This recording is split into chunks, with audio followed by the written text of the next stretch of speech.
The Selfish Giant by Oscar Wilde. Every afternoon, as they were coming from school, the children used to go and play in the giant's garden. It was a large, lovely garden with soft green grass.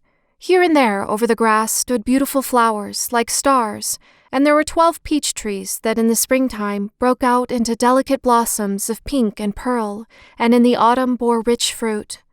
The birds sat on the trees and sang so sweetly that the children used to stop their games in order to listen to them. "How happy we are here," they cried to each other. One day the giant came back. He had been to visit his friend the Cornish ogre and had stayed with him for 7 years.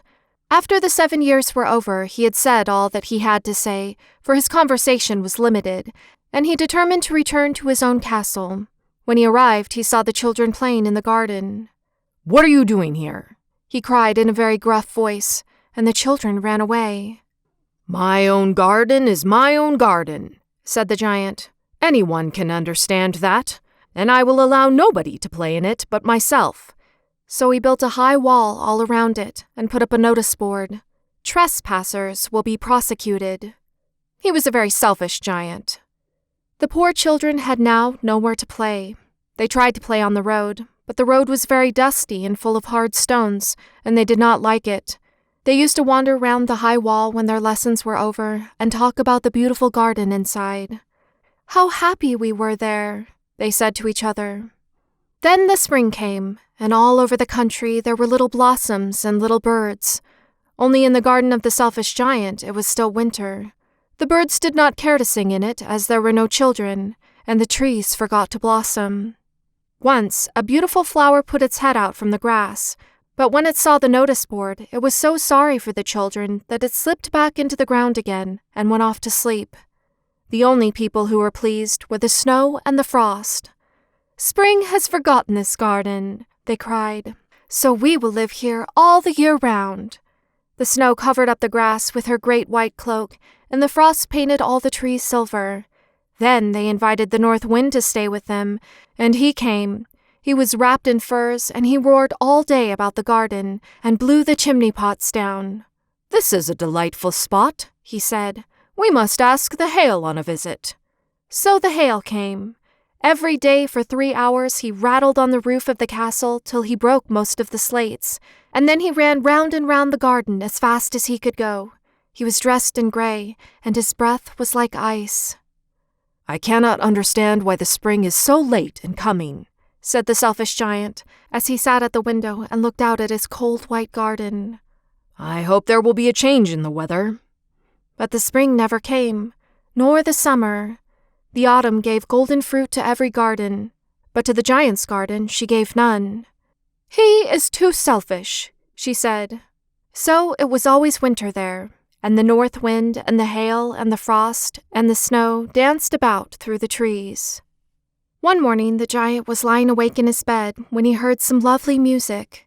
It sounded so sweet to his ears that he thought it must be the king's musicians passing by. But it was really only a little linnet singing outside his window. But it was so long since he heard a bird sing in his garden that it seemed to him to be the most beautiful music in the world. Then the hail stopped dancing over his head, and the north wind ceased roaring, and a delicious perfume came to him through the open casement. "I believe the spring has come at last," said the giant, and he jumped out of bed and looked out. What did he see? He saw a most wondrous sight. Through a little hole in the wall the children had crept in, and they were sitting in the branches of the trees. In every tree that he could see there was a little child, and the trees were so glad to have the children back again that they had covered themselves with blossoms and were waving their arms gently above the children's heads. The birds were flying about and twittering with delight, and the flowers were looking up through the green grass and laughing. It was a lovely scene, only in one corner it was still winter. It was the farthest corner of the garden, and in it was standing a little boy. He was so small that he could not reach up to the branches of the tree, and he was wandering all around it, crying bitterly. The poor tree was still quite covered with frost and snow, and the north wind was blowing and roaring above it. "Climb up, little boy," said the tree, and it bent its branches down as low as it could. But the boy was too tiny. And the giant's heart melted as he looked out. "How selfish I have been," he said. "Now I know why the spring would not come here. I will put that poor little boy on top of the tree, and then I will knock down the wall, and my garden shall be the children's playground forever and ever." He was really very sorry for what he had done. So he crept downstairs and opened the front door quite softly and went out into the garden. But when the children saw him, they were so frightened that they all ran away, and the garden became winter again. Only the little boy did not run, for his eyes were so full of tears that he did not see the giant coming. And the giant stole up behind him and took him gently in his hand and put him up into the tree. And the tree broke at once into blossom, and the birds came and sang on it, and the little boy stretched out his 2 arms and flung them round the giant's neck and kissed him. And the other children, when they saw that the giant was not wicked any longer, came running back, and with them came the spring. "It is your garden now, little children," said the giant, and he took a great axe and knocked down the wall. And when the people were going to market at 12 o'clock, they found the giant playing with the children in the most beautiful garden they had ever seen. All day long they played, and in the evening they came to the giant to bid him goodbye.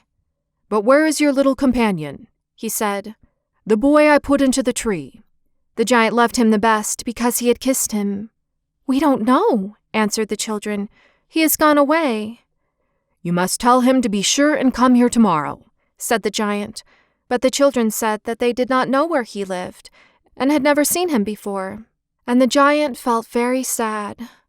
Every afternoon, when school was over, the children came and played with the giant, but the little boy whom the giant loved was never seen again. The giant was very kind to all the children, yet he longed for his first little friend and often spoke of him.